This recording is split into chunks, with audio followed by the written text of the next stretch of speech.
Bienvenidos al segundo día del cuarto encuentro del SUMEM. Les agradecemos a todos su presencia en esta mañana. El día de hoy nos acompaña el profesor Alejandro Torielo. Alejandro Torielo es de la Universidad de Georgia Tech, o mejor conocida como Georgia Institute of Technology. Y elegimos a este ponente por muchas de sus características. Él no lo sabía, pero básicamente Alejandro es de origen hispano. Él nació en Guatemala. Posteriormente fue a hacer su licenciatura a Georgia Tech y ahí se desarrolló básicamente toda su carrera profesional. Estuvo un tiempo en California, pero finalmente ahorita es investigador de Georgia Tech. Es muy buen investigador y además hace de las cosas que a nosotros nos gustaría en buena medida, es decir, matemáticas aplicadas con un sentido mucho a lo que se utiliza hoy en día. Entonces, básicamente él se dedica a la parte de investigación de operaciones, una parte que yo encuentro en particular fascinante. No me dedico a ello evidentemente, pero me encuentro fascinante y esperemos que sea de su agrado esta charla.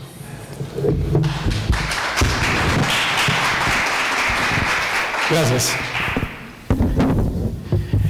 Buenos días, muchas gracias por la invitación, se los agradezco mucho. Bueno, como Rich les decía, soy guatemalteco, entonces siempre me da mucho gusto poder participar en congresos en Latinoamérica. Y en este caso especialmente es un gusto especial porque mi tía es además profesora aquí en la UNAM, en la Facultad de Medicina. Entonces tengo ese vínculo personal con ustedes.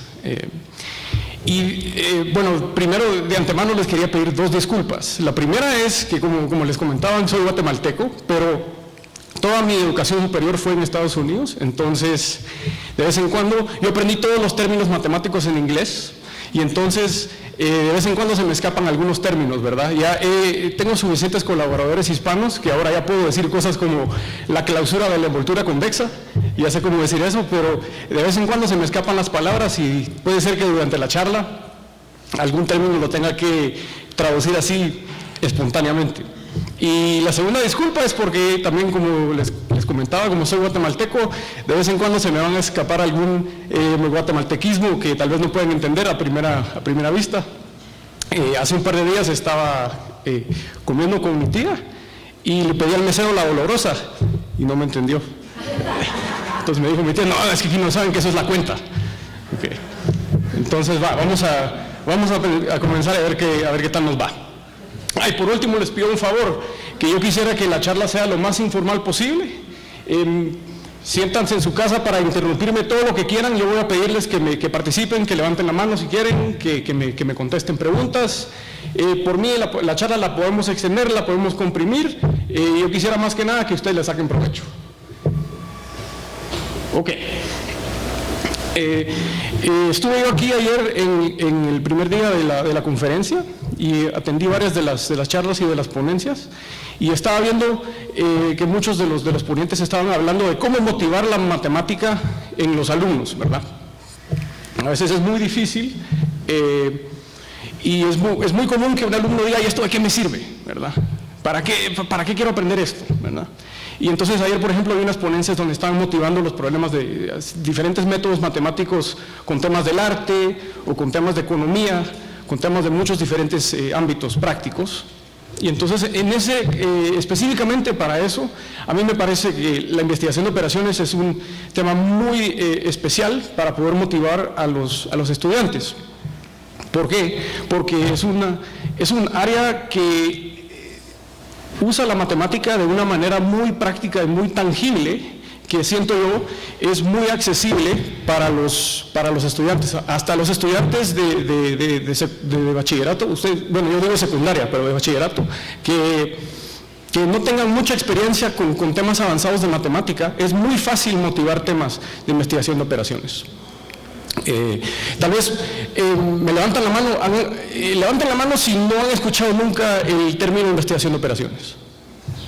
Aquí, o sea, me comentan que aquí se estudia tal vez como parte de matemática aplicada, pero no no estoy seguro exactamente qué tanta familiaridad tienen con el tema, entonces podemos parar, puedo contestar cualquier pregunta, ustedes me dirán. ¿Okay? Entonces, lo que pensaba yo hacer con la charla es darles un poco un breve resumen de lo que yo pienso que es la investigación de operaciones, un poco de la historia y para qué se usa, y entonces después voy a entrar en detalle a dos modelos fundamentales de la investigación de operaciones que aplican bastantes conceptos básicos de matemática y que yo he usado para dar clase. Bueno, yo cubro los temas en mis clases de licenciatura, pero además yo he dado un par de veces talleres para estudiantes de secundaria que están aprendiendo qué es la ingeniería y qué es la matemática y qué puedo hacer yo con estos temas, y los explico a un nivel de matemática de secundaria para que ellos lo puedan entender. Entonces les voy a dar un par de estos ejemplos como para que ustedes tal vez vean como cómo poder presentarlos también con sus alumnos y tal vez les pueda servir a ustedes también como un recurso para motivar estos temas. Y por cierto, lo que voy a hacer durante el transcurso de la charla es voy a tener el nombre de cada problema o el nombre de cada modelo, y debajo voy a poner el nombre en inglés con las siglas, la abreviación que es más común, que se usa más comúnmente, para que si ustedes tienen interés de hacer búsquedas adicionales en internet, tengan también la posibilidad de buscar el término en inglés y en español. ¿Ok? ¿Todo bien hasta ahorita? Perfecto. Ok. Entonces, tal vez hagamos lo siguiente. Como estoy viendo que nadie quiso levantar la mano diciendo que nunca había escuchado qué es investigación de operaciones. Entonces, tal vez alguien me puede definir qué es investigación de operaciones.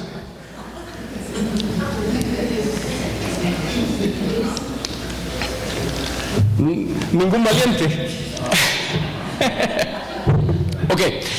La definición que les doy aquí es la definición que yo puse, o sea, esta no es definición oficial de ningún lugar, es la que a mí se me ocurrió. ¿Ok? Como les mencionaba en mi introducción, yo trabajo en un departamento de ingeniería, pero en realidad la investigación de operaciones es un poco matemática aplicada, un poco ingeniería, en el sentido en que lo que estamos haciendo es aplicando fundamentos matemáticos para resolver problemas, ¿verdad? Entonces, específicamente, los problemas que estudiamos son problemas que vienen motivados de la toma de decisiones que cualquier negocio, cualquier gobierno, cualquier sistema complejo, ¿verdad? Y más sencillamente, cualquier situación donde uno tenga que tomar una decisión compleja, ese es un problema que se puede estudiar con investigación de operaciones. ¿Okay? Y es una rama relativamente reciente de la matemática aplicada. En realidad, la temática de investigación de operaciones surgió formalmente o modernamente durante la Segunda Guerra Mundial y inmediatamente después, porque los aliados tenían muchos problemas de planificación de logística, digamos, de para dónde queremos mandar los camiones, para dónde queremos mandar estas tropas, cómo podemos coordinar todo esto, dado que tenemos capacidades limitadas. Estos tipos de problemas se dieron por primera vez durante la Segunda Guerra Mundial a una escala que nunca antes se habían visto en la historia, porque estamos hablando de movimientos de tropas y movimientos de recursos por todo el mundo simultáneamente, ¿verdad? Entonces, eso dio raíz a muchos de los problemas que estudiamos en el campo. Les cuento una historia un poco interesante, que uno de los teoremas fundamentales del campo, que fue descubierto por dos investigadores que se llaman Ford y Fulkerson. Ellos estaban trabajando en ese entonces para lo que se llama la corporación RAND, que es una corporación que hace trabajo de investigación militar, y el teorema fue parte de un artículo que fue clasificado hasta el final de la guerra. O sea que yo atendí una vez una charla donde pusieron una reproducción del artículo original y le habían estampado encima classified, ¿verdad? Porque era un teorema secreto, no se podía divulgar al público. Entonces tenemos esa raíz como que en las áreas militares, pero desde entonces la materia ha evolucionado y en realidad estamos hablando de problemas económicos, problemas de la industria. ¿Ok? ¿Qué tipos de problemas más específicamente estudiamos? Pues estudiamos cualquier decisión que tome un negocio, que se tome en industria, incluyendo problemas de transporte, problemas de logística, problemas de ruteo de vehículos. Yo estudio mucho esa área. También planificación y manejo de procesos de producción, el manejo del inventario y en realidad cualquier otra toma de decisiones en un sistema complejo. Por ejemplo, hay gente en investigación de operaciones que estudia sistemas de energía, sistemas de salud. En realidad cualquier cosa que se les ocurra, cualquier parte de la economía, alguien está estudiando la toma de decisiones ahí. Y más para como que empezar a vincular esto a la matemática, a mi criterio, ¿cuáles son las áreas de la matemática aplicada que más se usan dentro de investigación de operaciones? La teoría de algoritmos, obviamente porque estamos resolviendo problemas. Mucho la combinatoria, porque hay muchos elementos discretos y toma de decisiones discretas dentro de nuestros problemas. La estadística, la optimización. Obviamente, normalmente estamos tomando una decisión y queremos tomar la mejor decisión, la decisión óptima, ¿verdad? Mucho de probabilidad y teoría de colas, porque estamos tomando decisiones muchas veces cuando hay incertidumbre, cuando hay variables aleatorias y no sabemos con certeza cuál es el desenlace.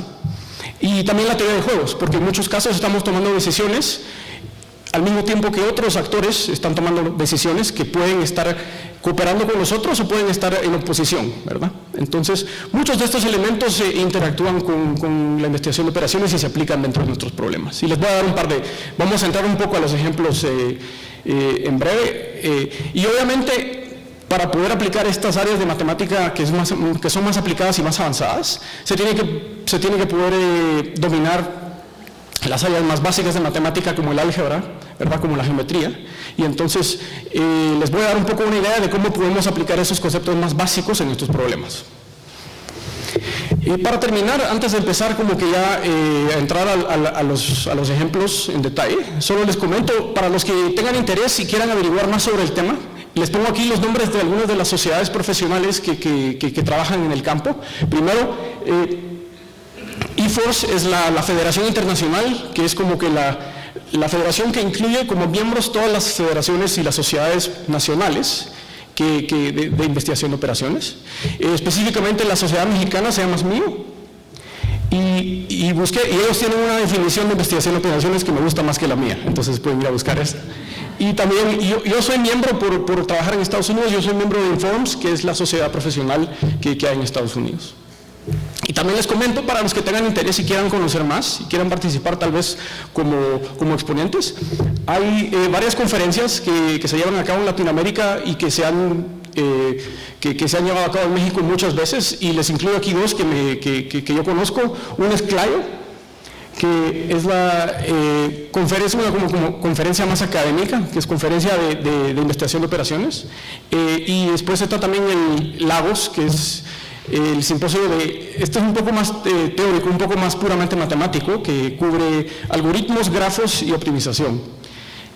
Y entonces muchas de estas conferencias se celebran, ya sea en México o en otras partes de Latinoamérica, se celebran, digamos que una vez al año, una vez cada 2 años, y si les interesa también averiguar un poco más, esa es otra fuente de información. ¿Ok?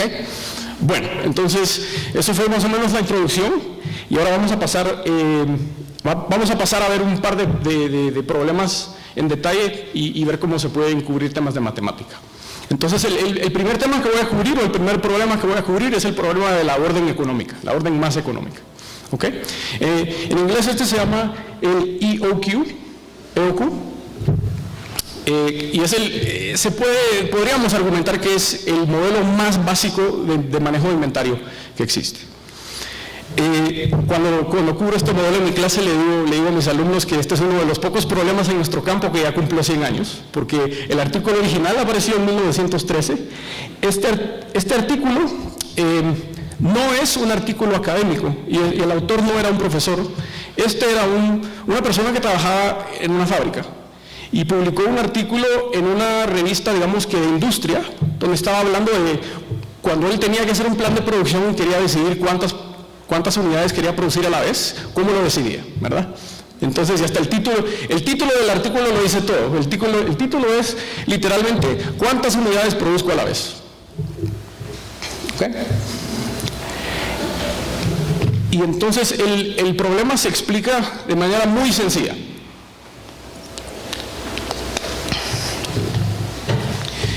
El problema entero se explica con 4 números. Hay un vendedor que vende un producto en una tienda y vende de unidades de un producto al día. Y tiene que decidir cada cuánto le pone una orden al abastecedor para reabastecer su producto, su inventario, para poder siempre estar satisfaciendo esa demanda. El vendedor no quiere nunca no tener inventario para no poder satisfacer la demanda. O sea, él quiere siempre tener inventario y siempre poder satisfacer a los clientes, ¿verdad? Pero enfrenta 3 costos cuando pone sus órdenes. El primer costo es un costo fijo, que se paga, son F pesos que se pagan cada vez que él pone una orden con el abastecedor. Este es un costo fijo que podría, digamos que el abastecedor tal vez le cobra por el flete o yo qué sé, ¿verdad? Después, el segundo costo es un costo que él paga por unidad. En este caso le puse C pesos, que es el precio que el abastecedor le cobra por comprar el producto, un precio por unidad. Y por último, hay un costo de inventario, que es simplemente cuánto piensa el vendedor que le cuesta tener almacenado el producto en su tienda hasta que el cliente lo compra, ¿verdad?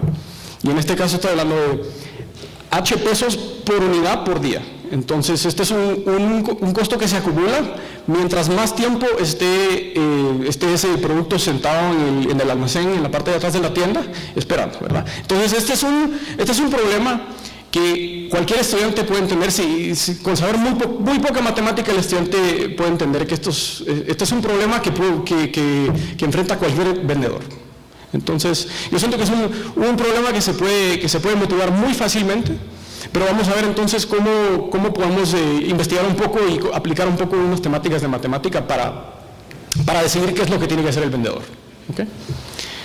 Y por cierto, yo cubro este modelo en mi clase de licenciatura como el primer modelo de inventario que cubro.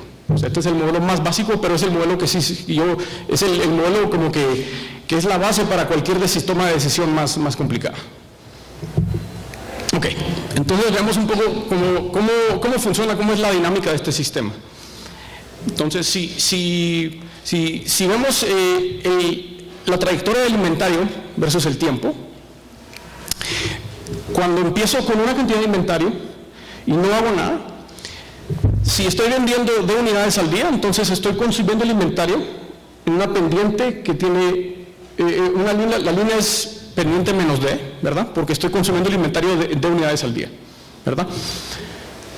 Cada vez que el vendedor pone una orden, entonces el inventario se incrementa por el tamaño de la orden y después empieza a bajar otra vez. Entonces, una gráfica de este tipo me explica exactamente qué está ocurriendo en el sistema, ¿verdad?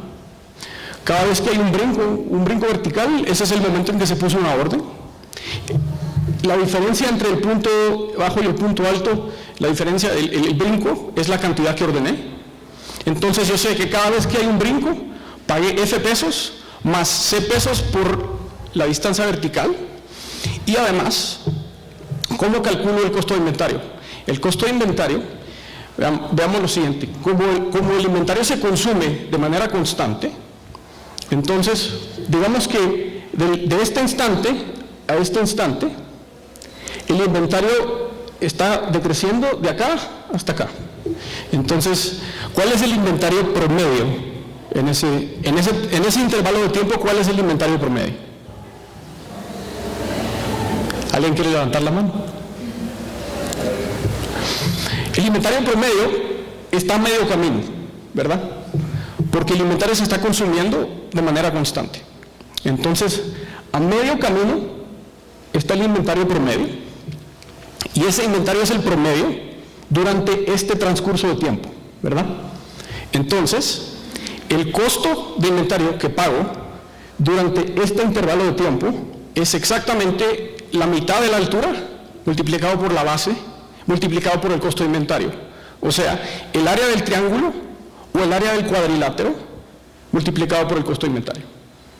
Entonces, si están cubriendo geometría y el alumno le pregunta por qué tengo que saber cuál es el área de un triángulo, pues aquí está. Si no, no sabe cómo calcular su costo de inventario, ¿verdad? Entonces, sí, de igual manera, si vemos, por ejemplo, este cuadrilátero, entonces el costo de inventario es el inventario promedio, que es la altura del rectángulo más la mitad de la altura del triángulo, que es exactamente el área de abajo de la curva, ¿verdad?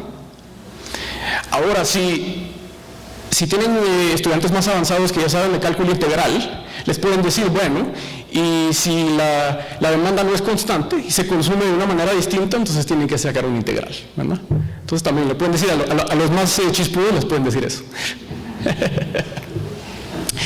Una cosa más que nos dice la gráfica, ¿okay? Vean lo siguiente, aquí una de las órdenes ocurrió en este momento. ¿Qué pasa si pospongo esa misma orden hasta el instante en que el inventario está por acabarse? Entonces tengo esta trayectoria de acá y el costo de inventario es ahora los dos triángulos chiquitos, y entonces me ahorré un costo de inventario igual o proporcional al área del paralelogramo que quedó. Esto quiere decir que en este modelo nunca se debe poner una orden a menos que estemos por terminar el inventario, porque siempre que ponemos una orden antes de que se termine el inventario, la podemos posponer hasta el instante en que se vaya a terminar. Y eso no cambia el proceso, porque obviamente los F pesos que pagué aquí, ahora los pagué acá, los C pesos por unidad que pagué aquí, ahora los pago acá, entonces eso se quedó exactamente igual, pero el costo de inventario, en vez de ser el triángulo grande, es ahora los dos triángulos chiquitos. Entonces me ahorré ese paralelogramo, ¿verdad? Entonces también, usando un poquito de geometría, le pueden decir al estudiante, ve, y por esto es que no deberían en este modelo poner órdenes antes de tiempo. ¿Preguntas? Sí. ¿Qué cosas son las que se incluyen en el costo de inventario? Si tú tienes tu propio... Muy buena pregunta. Bueno, esta es una pregunta filosófica, diría yo. La pregunta es, ¿qué costos se incluyen en el costo de inventario? Depende mucho del tipo de tienda que estamos discutiendo, el tipo de sistema, ¿verdad? Puede ser, por ejemplo, que si este es, tal vez no para una tienda chiquita, pero si estamos hablando de un negocio más grande, es posible que a la hora de ordenar los bienes, tengamos que hacer un préstamo a corto plazo, que vamos pagando en lo que recuperamos el dinero con las ventas, y entonces el costo de inventario es el interés que pagamos por el préstamo de corto plazo. Pero más, digamos que más en general, podríamos decir que es el costo de oportunidad, ¿verdad? Porque tengo que invertir el dinero en ese producto que está parqueado en un almacén, y lo pude haber usado el mismo dinero para invertir en otra cosa que me hubiera ganado interés. Entonces es un costo de oportunidad. Pero bueno, les puedo decir que en mis clases de licenciatura, esta es una discusión hasta filosófica de qué es un costo de inventario, ¿verdad? Depende un poco de su perspectiva, porque es una buena pregunta, porque el costo fijo y el costo variable, en este caso, son costos concretos que la tienda paga en el momento en que pone la orden, mientras que el costo de inventario es un poco más una cuestión de criterio, ¿verdad? O sea, si tuve que sacar un préstamo de corto plazo, entonces efectivamente estoy pagando interés y ese es un costo concreto también, pero a veces es difícil medir los costos de oportunidad, pero no quiere decir que no existen, ¿verdad?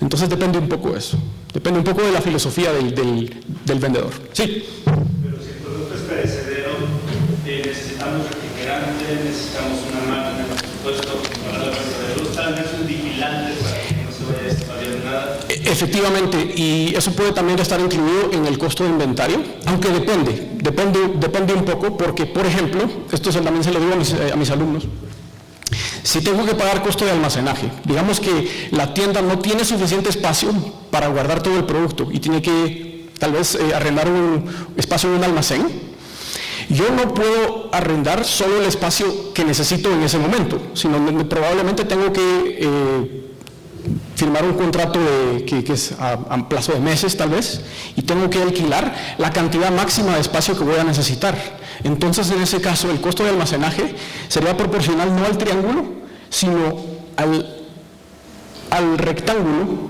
que contiene el triángulo, porque necesito alquilar la cantidad de espacio máxima que voy a necesitar en cualquier momento. Pero es un costo bastante parecido.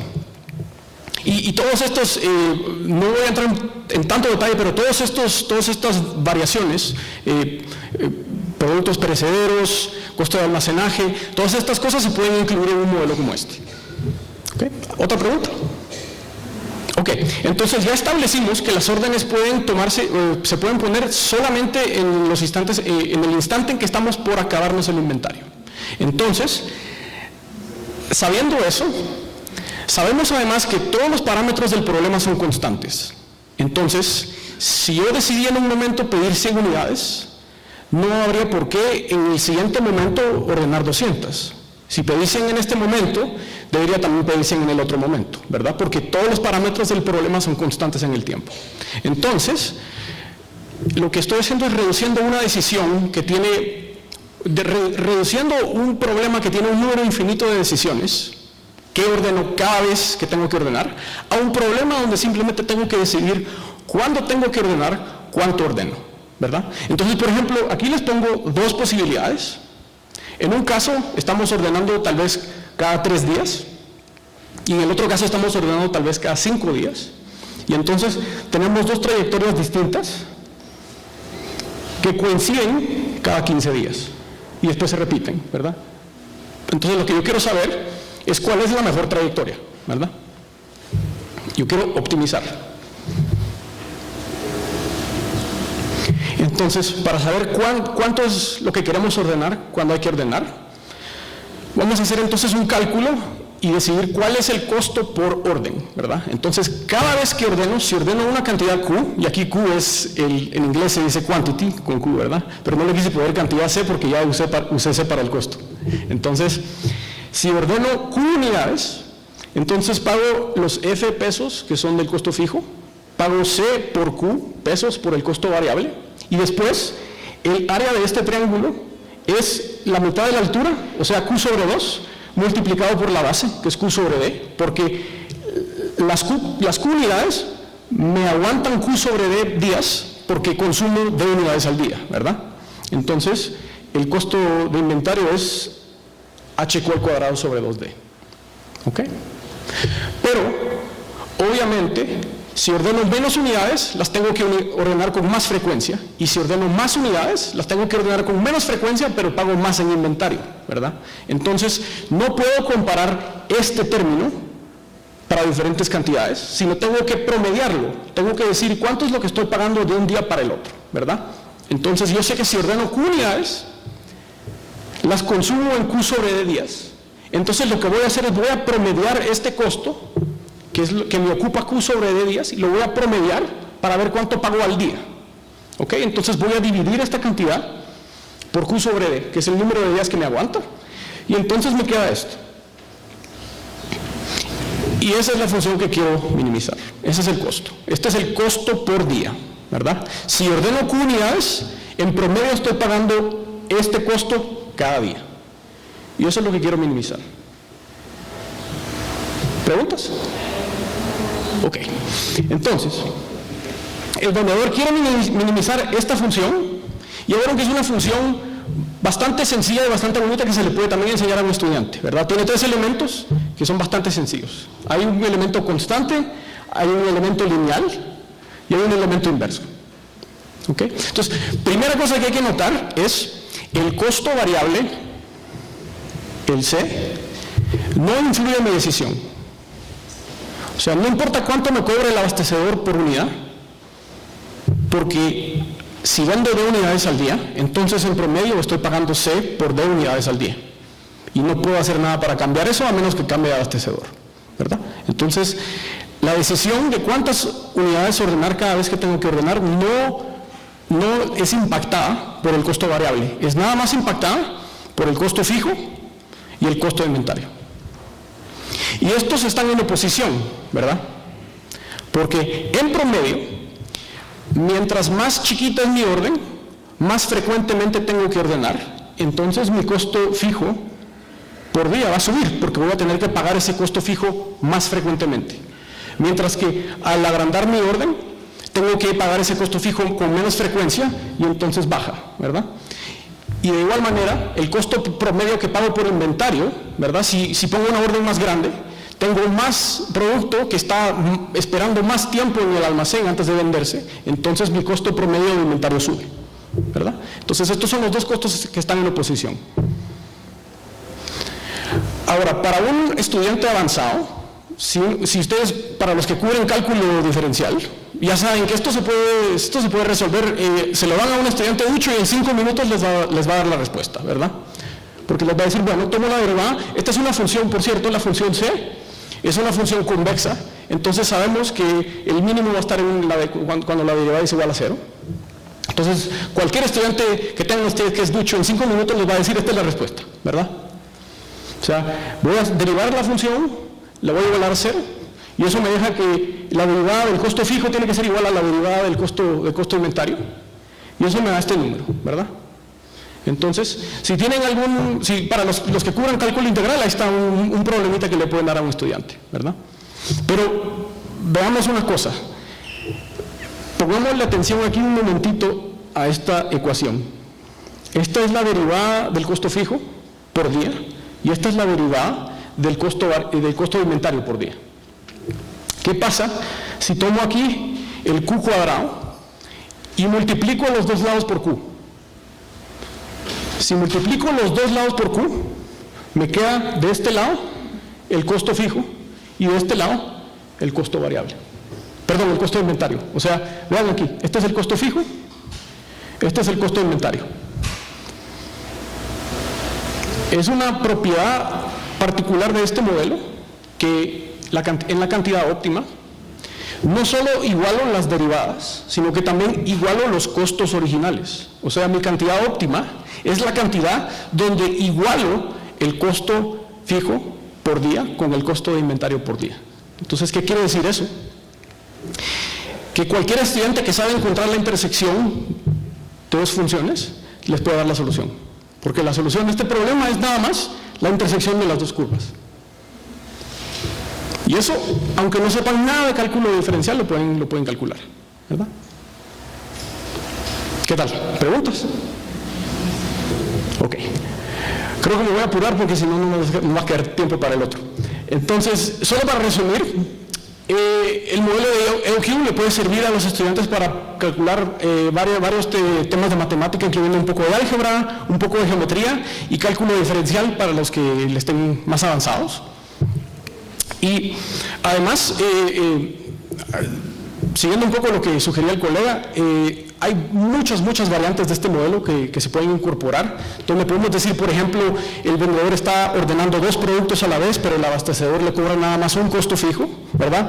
O se le ofrece un descuento al vendedor si ordena más de cierta cantidad, o por ejemplo, el abastecedor y la tienda pueden ser parte de la misma compañía y entonces se tienen que manejar en conjunto, y esto da raíz a muchísimos problemas que se pueden estudiar, que son muy útiles. Ok. ¿Preguntas antes de que cambiemos de tema? Ok. El siguiente problema que les voy a exponer es el problema del vendedor ambulante. A ver, levanten la mano si han escuchado del vendedor ambulante. ¿Sí? Excelente, ok. Pues, y por cierto, les cuento que yo hice un taller al principio de esta semana con estudiantes de secundaria en la universidad, en Georgia Tech, donde cubrí precisamente este problema y di varios de los ejemplos que estoy dando ahorita. Entonces, esto está preparado precisamente al nivel de secundaria. Entonces, el problema del vendedor ambulante, de cierta manera, tiene hasta más historia que el problema del EOQ. Se puede decir que inclusive el gran matemático Euler estudió un problema muy parecido, y esto estamos hablando en el siglo XVIII, ¿verdad? No sé si alguno de ustedes ha escuchado el problema de los 7 puentes de Königsberg, que Euler vivía, no sé dónde vivía Euler, tal vez vivía aquí, y le preguntaron una vez si podía hacer una caminata empezando de su casa y cruzando cada puente nada más una vez y regresando a su casa al final. ¿Quién se sabe la respuesta? No hay solución. No hay solución, ¿y por qué?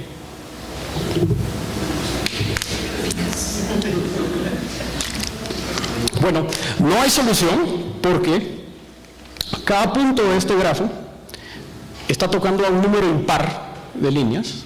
Entonces, si Euler, para empezar en su casa, tocar cada punto, pasar por cada puente y regresar a su casa, tiene que poder tocar en cada punto un número par de líneas, porque una es para salir y una es para entrar.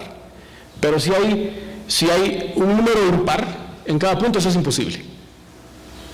Entonces, por ejemplo, habría que, digamos que borrar un par de las líneas o decirle a Euler que se olvide de un par de los puentes para que lo pueda hacer, ¿verdad? Entonces, el problema del vendedor ambulante es un poco parecido, pero en vez de estar cruzando puentes o cruzando calles, lo que vamos a hacer es visitar diferentes puntos. Entonces, en breve, básicamente, ¿cómo se lo puedo explicar a un estudiante? Así se lo explico yo a los estudiantes de secundaria. Están en su casa, tienen que ir a hacer un par de mandados, y los mandados los tienen que ir a hacer en ciertos puntos. ¿En qué orden los quieren hacer? ¿Verdad? ¿Cómo decido a qué punto visitar primero, a qué punto visitar segundo, y etcétera, etcétera? ¿Verdad? Si lo que quiero es caminar la mínima distancia, o andar en bicicleta la mínima distancia, o andar en mi carro la mínima distancia, ¿verdad? Entonces, esa es la pregunta. ¿Cómo puedo visitar todos los puntos y regresar a donde empecé? De la manera más corta. ¿Les suena? ¿Ya lo han visto? Ok. Entonces, a ver, ¿y alguien me puede decir? Entonces, cuando ustedes tienen que hacer una serie de mandados, ¿cómo deciden cómo ir a cada uno de los puntos antes de regresar?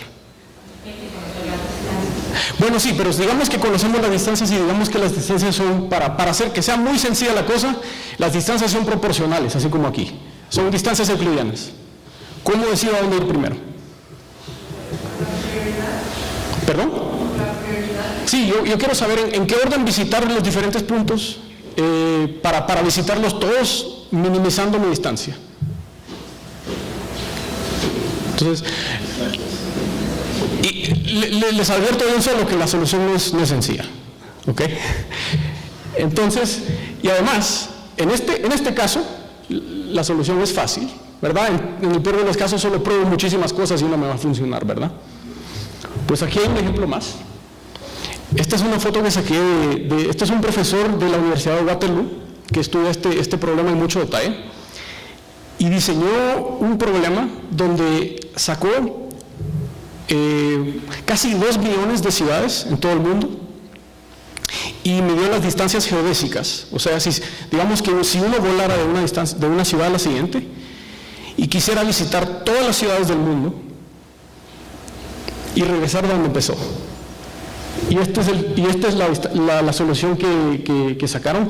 No creo que se vea muy bien, pero aquí se ven todas las líneas donde se tiene que cruzar el Pacífico y pasar por las Galápagos y todo lo demás. O sea, esto es una ruta que cruza todo el mundo, ¿verdad?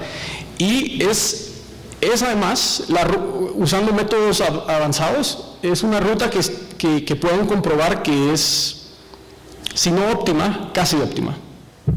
¿Ok? Bueno, entonces cuando yo le pregunto a los estudiantes que cómo deciden a dónde ir, una de las sugerencias más comunes es ¿por qué no solo voy al lugar que me queda más cerca? Y después de llegar ahí, voy al siguiente lugar que me queda más cerca, y después voy al que sigue, que me quede más cerca, y así, ¿verdad? Entonces aquí les pongo un ejemplito. Estos son triángulos rectos isósceles. Entonces, empezando de casa, el que me queda más cerca es este, ¿verdad? Pero después, este es el que me queda más cerca. Y después, este es el que me queda más cerca. Y así sucesivamente. ¿Y ahora qué? Oh, qué mal, ¿verdad? Entonces, este es un ejemplo muy sencillo que demuestra que a veces la solución que llamamos miope puede ser mucho peor que la mejor solución. Y en este caso, bueno, en este caso los niños siempre me dicen, no, ¿y por qué no solo das una vuelta? ¿Verdad? Entonces les digo, sí, por supuesto. Es bastante sencillo decir, en este caso, lo más fácil debería ser darle la vuelta al perímetro, ¿verdad?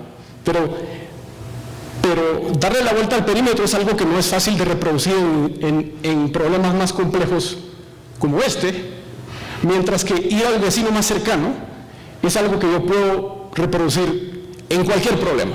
Es bastante fácil, pero no me da buenas soluciones necesariamente. Entonces, para aplicar un poco temas de geometría, acerquémonos. A ver, ¿quién me puede decir qué tiene de malo esta ruta?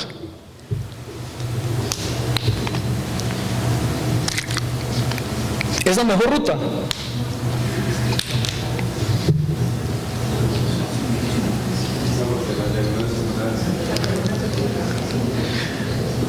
Pues sí, ¿verdad? Las líneas no deberían cruzarse. Eso no está bien, ¿verdad? Entonces, para mejorar la ruta, puedo descruzar las líneas, ¿verdad? Quito las dos líneas cruzadas y las reemplazo por dos líneas que no se cruzan. Ahora explico. ¿Perdón? ¿Por qué está mal cruzar las líneas? A ver, ¿quién me puede contestar por qué está mal? Veamos ahorita cómo quedó la ruta y quién me puede decir por qué está mal que crucen las líneas. Aplicando un poquito de geometría. A ver. La proyección de la distancia que proyectamos, esta proyección es ese lado. Exacto, pues y escuché que alguien dijo también la proyección o la desigualdad del triángulo, ¿verdad? Pues un niño de primer año de secundaria les puede decir que la distancia más corta entre dos puntos es una línea recta, ¿verdad? Entonces, aquí tengo la distancia entre estos dos puntos, la línea recta, y aquí tengo esta distancia entre dos puntos que es una línea recta, y lo que hice fue reemplazar este triángulo por esta línea recta y este triángulo por esta línea recta, ¿verdad? Entonces, si el alumno les pregunta, ¿y de qué me sirve saber de geometría? Bueno, ya viste, así te apresuras más a la hora de hacer los mandados. Ahora bien, si construyo una ruta donde no hay líneas cruzadas, eso no quiere decir que es la mejor ruta. Pero si construyo una ruta con líneas cruzadas, entonces definitivamente no es la mejor ruta. ¿Ok? A ver, otra pregunta que le hago a los alumnos es, si les doy este problema, ¿cuántas rutas posibles hay?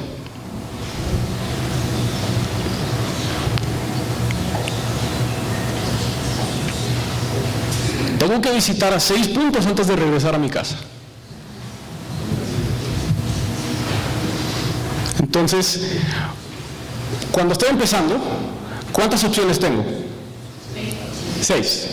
Y después de llegar al primero, ¿cuántas me quedan? 5, 4, 3. Entonces, el número posible de soluciones, si tengo n puntos que visitar, es n factorial, ¿verdad? Entonces, la última vez que hice el taller, tuve uno de los más duchos me dice, bueno, ¿y por qué no solo le decís a una computadora que revise todas las posibilidades y que te diga la mejor? Y le dije, está muy bien, ¿verdad? Y cuando son 6 clientes, cuando son 6 puntos, 6 factoriales 720. Y eso lo puedo hacer, hasta mi teléfono lo puede hacer en un segundo, ¿verdad? Pero, como ustedes de plano le enseñan a sus alumnos, la función factorial crece rapidísimo. Y ya como en 15, probablemente es un número gigantesco. Y llegando como a 30, el 30 factorial es un número más grande que el número de átomos en el universo, ¿verdad? Entonces es imposible que una computadora con todo el tiempo del mundo le pueda decir la respuesta haciendo eso, ¿verdad? Entonces, aunque en teoría yo puedo revisar todas las posibilidades, en la práctica eso es imposible. Ok, una pregunta más y vamos a aplicar un concepto más de geometría. Habíamos dicho hace poco que es como que cualquier estudiante les puede decir, bueno, si quiero visitar esos 3 puntos empezando en mi casa, pues esta es la mejor ruta, definitivamente, ¿verdad? Nadie me va a disputar, ¿verdad? Ahora, ¿cómo sé que esta es la mejor ruta? ¿Alguien me puede decir? En este caso, aquí sí puedo hacer las 3 factorial, puedo evaluar las 3 factorial, el número de rutas y simplemente decir, esta tiene el costo mínimo, ¿verdad? Pero ¿qué pasa si quiero decirlo de otra manera? Pues aquí hay un concepto que no se les va a ocurrir de primera, pero es un concepto muy bonito, ¿ok? Imaginemos que este punto es un castillo. ¿Qué tienen los castillos alrededor? Un foso. Imaginemos que ese punto tiene un foso. Entonces, sin importar, y el foso es un círculo, perfecto. Sin importar de dónde lo visito, tengo que cruzar ese foso. Igual que Euler, tengo que cruzarlo una vez para entrar y una vez para salir.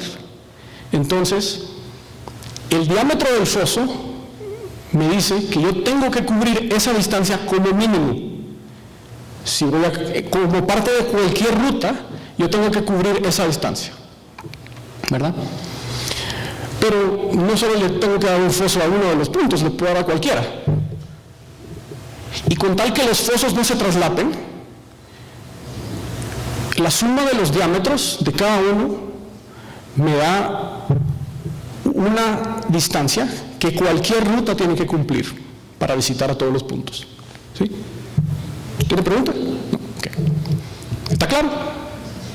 Entonces, hasta ahorita sé que construyendo estos 4 círculos, si no se traslapan, la suma de los 4 diámetros me da una garantía que ninguna ruta puede visitar los 4 puntos viajando a una distancia menor que la suma de esos 4 diámetros, ¿verdad? ¿Está claro? Pero en este caso no casan, la ruta no casa con los fosos, ¿verdad? Entonces todavía no hemos terminado. Y obviamente no tienen que ser todos los círculos uniformes, puedo variar el diámetro de los fosos, eso no importa con tal que no se traslapen, ¿verdad? Pero la pregunta es, bueno, todavía no he llegado a exactamente casar el tamaño de la ruta, ¿verdad? El largo de la ruta. Entonces, veamos esto en un ejemplo un poco más sencillo. Lo que vamos a decir ahora es, vamos a pensar como que si esto es la edad medieval, y estos son 2 castillos, y estos son otros 2 castillos, y estos 2 castillos se van a aliar, y entonces además de su foso individual van a tener un foso en común. Y entonces ahora, si sumo los diámetros de los fosos individuales, y después mido esta distancia y le digo esta distancia del radio del foso en común, y duplico también esa distancia, ahora sé también que con tal que ninguno de estos fosos se traslape, que cualquier ruta tiene que visitar tiene que pasar por todas esas distancias. Y en este caso, la ruta encaja exactamente con la suma de todos esos diámetros, ¿verdad? Entonces yo sé que esta ruta es la mejor ruta, porque casa exactamente con los fosos. ¿Okay? Y regresando al ejemplo anterior, aquí está. Y entonces así le puedo explicar a un estudiante que no conoce nada de optimización y no conoce nada de dualidad, ¿por qué esta es la mejor ruta? ¿Preguntas? Sí. Tiene un nombre esta construcción que, digamos, uno primero cerrar el círculo y luego una especie de zona de amortiguamiento. Sí. Esto es, les puedo comentar, hay una forma eficiente de, digamos, que sacar la mejor colección de fosos. Es más o menos lo que estás preguntando, ¿verdad? Bueno, también no era la idea de hay una forma eficiente de calcular para cualquier grupo de puntos cuál es la mejor colección de fosos. Y eso se puede hacer con optimización lineal. Y me di cuenta que justo después de esta charla hay una ponencia donde hablan de optimización lineal, entonces se las recomiendo si quieren saber más. Y ahorita les voy a dar un ejemplo más. Entonces, pero no sé si contesté la pregunta. No, es que en ciertas aplicaciones relacionadas con la geografía se hacen mapas donde se amortigua una región, se toma una especie de diámetro de un conjunto. Pensé que eso tenía que ver con eso. Pues puede ser, no estoy seguro, puede ser. Tal vez lo discutimos en más detalle después de la charla, pero puede ser, no estoy seguro. ¿Okay? ¿Alguna otra pregunta? Ok, entonces solo para resumir, con el problema del vendedor ambulante podemos aplicar bastantes conceptos de geometría y también muchos conceptos de combinatoria. Si se le pregunta a un estudiante cuántas posibles secuencias hay en esta cantidad de números, por ejemplo, todos los ejemplos que les di usan distancias que son en línea recta.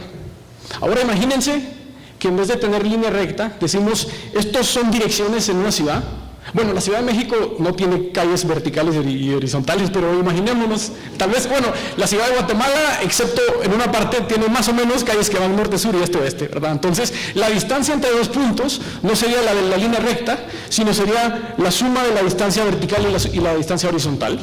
Y eso también es otra, si medimos las distancias de esa manera, se puede hacer de igual manera un problema de este tipo, ¿verdad? Inclusive podemos calcular las distancias simplemente escogiendo direcciones en un mapa y pidiéndole a Google cuál es la ruta más corta. Siempre se puede usar, siempre hay extensiones así.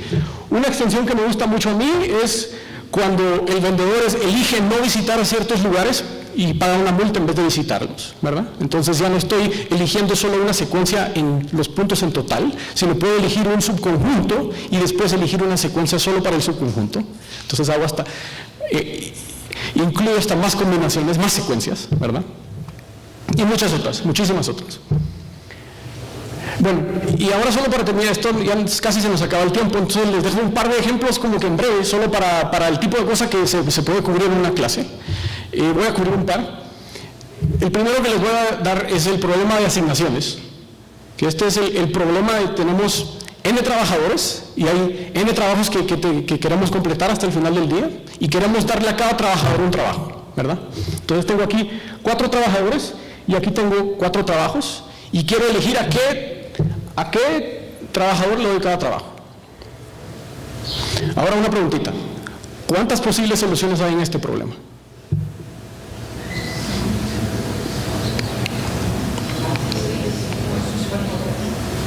Si son 4, al primer trabajador le tengo 4 opciones, al segundo tengo 3, al tercero tengo 2. Entonces en este caso también hay n factorial soluciones, pero ahí está que a diferencia del problema del vendedor ambulante, este problema desde hace 100 años se le sabe la solución y es el método húngaro para los que conocen y es otro problema muy famoso de optimización lineal. Este problema lo podemos resolver en un par de segundos, para cualquier tamaño que se les ocurra, mientras que el problema del vendedor ambulante todavía no se le conoce solución eficiente. ¿Ok? Y el último que le doy, me gusta porque este se le puede explicar a cualquier persona, no tiene ni siquiera que ser estudiante, es el problema de la mochila. Tengo una mochila donde puedo cargar hasta B kilos, y tengo una lista de artículos, tengo N artículos, y cada artículo tiene un peso y un valor. Y yo quiero saber qué conjunto, qué colección de artículos me llevo para maximizar mi valor sin llevarme más de 10 kilos. Esa es la pregunta. Así de fácil. Pero fíjense que esta pregunta suena sencilla, pero tiene muchísimas aplicaciones. Sale en todos lados. Sí. ¿Ese no sería más bien como el problema del ratero? Tal vez sí, ¿verdad? Maximizar el valor. Sí. La menor cantidad de pesos para llevar. Pues sí, a ver, una vez le dije, en un examen le dije el problema del pirata, ¿verdad? Un pirata llega a una isla desierta, encuentra varios cofres y tiene un barco y el barco no le aguanta más de, digamos que 1000 kilogramos y quiere decidir qué colección de cofres se lleva, ¿verdad? Algo parecido. A ver, les dejo con una preguntita, a ver si... ¿Qué pasa si simplemente agarro cada uno de los artículos y divido el valor por el peso, ¿verdad? Entonces digo, la razón más grande es el artículo más rentable. ¿Qué pasa si me llevo ese primero y después escojo el que sigue y después escojo el que sigue y así hasta que se me acaba el espacio? Solo para que se recuerden, esa es una solución miope. Ok, bueno, para terminar, entonces espero que los haya convencido que hay muchísimos problemas muy interesantes en investigación de operaciones que se pueden usar de una manera muy práctica para motivar temas de matemática para estudiantes y para motivar cosas que salen de la vida cotidiana, pero que dentro de ellos tienen mucha estructura muy bonita que se puede aplicar de muchas diferentes formas. Bueno, muchas gracias.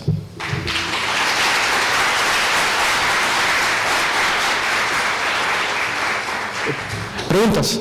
Tenemos algunas preguntas, pero antes de que vaya Alejandro, le queremos dar un presente por parte de la universidad y su constancia. Gracias.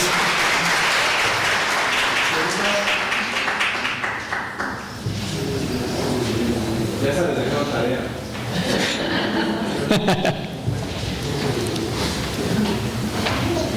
Gracias. ¿Sí? Están aplicando todas las, digamos, las industrias, ese tipo de investigación de operaciones, porque realmente, no sé, aquí en México yo creo que tengo mucho, ¿no? Entonces, tenemos un área de la facultad que quería que es investigación de operaciones, pero realmente pues, quisiera saber, no sé, quisiera saber qué tanto están utilizando estos métodos en la industria, ¿no? Sí, la pregunta es qué tanto se usan estos métodos en la industria, y yo le puedo decir, por lo menos en mi experiencia, todo el tiempo y en toda industria. Cuando primero surgió la investigación de operaciones, sufría un poco con el problema de que se requería muchísimo cálculo, de muchísimas operaciones aritméticas y de cómputo para poder sacar cualquier respuesta, ¿verdad? Pero hoy en día yo puedo resolver problemas mucho más complicados que lo que se podían resolver con una supercomputadora hace 50 años en mi teléfono. Entonces, estos problemas se resuelven de manera rutinaria. Por ejemplo, el problema del vendedor ambulante. Ahora hay métodos computacionales que los resuelven instantáneamente, y entonces, por ejemplo, en las industrias de logística, los conductores de camiones que hacen entregas de paquetes, o sea, por ejemplo, digamos que para una compañía como DHL o UPS, no es fuera de lo común que se tengan que entregar, digamos que 100 o 120 paquetes como parte de un recorrido de un conductor. Y eso es algo que, como les decía, 100 factoriales es un número gigantesco, eso no se puede resolver a fuerza bruta, pero con su propio teléfono usted puede calcular la mejor ruta visitando todos estos puntos, y eso es exactamente lo que hacen estas compañías. Y además son problemas más complicados, porque además de decir que hay 100 o 120 paquetes, le dicen, esto solo se puede entregar en la mañana, esto solo se puede entregar a hora de almuerzo, estos hay que entregarlos antes del final del día. Le dan un montón de restricciones de ese tipo, y de igual manera los podemos resolver. Entonces sí, la investigación de operaciones adquirió en algún momento un poquito de esa fama de que no era práctica, pero en realidad hemos avanzado tanto en técnicas y métodos de cómputo que ahora podemos resolver muchísimos problemas a la escala y en el tiempo necesarios para problemas prácticos. Sí. Sí. Y por ejemplo, retomando un poco tu idea de las cosas que son prácticas, ¿tú qué importancia le darías al tema metodológico en la parte de aplicación real? ¿Cómo entender el tema? El método gráfico, dices. La pregunta es, ¿qué importancia le daría a los métodos gráficos? Yo diría que el método gráfico, por ejemplo, esta idea de que no se crucen las líneas, con esto yo le puedo explicar al estudiante el concepto básico, y ahora le puedo decir, en una ruta con 100 puntos, no vas a chequear todas las posibilidades, pero si ya entendiste por qué no pueden cruzar dos líneas, ahora puedes escribir un programita que te chequea todas las parejas, ¿verdad? Y corrige la ruta si encuentra líneas cruzadas, ¿verdad? Entonces, al haber ya entendido el concepto básico, haciendo métodos gráficos o haciendo cálculos sencillos, después se puede pasar en problemas reales a resolverlos con una computadora. Entonces yo diría que es como para que entiendan el concepto básico, es muy útil. Sí. Yo tengo una duda acerca de una discusión que surgió desde los 90, que empezó a utilizarse mucho en la industria, el just in time, que esto es que las empresas colocan almacenes cerca de sus principales clientes. Y en algún momento llegó a decirse que todos los métodos de investigación de operaciones iban a ser cancelados porque ese maravilloso método industrial evitaba todos los cambios. ¿Cierto ha sido eso?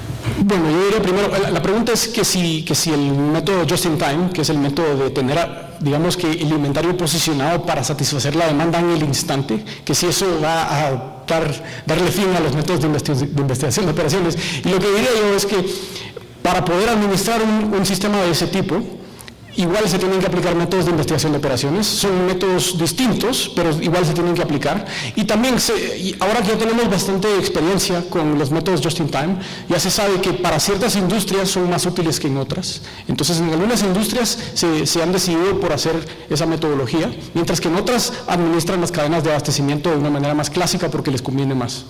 Entonces, hay de todo un poco. Muchísimas gracias. Sí.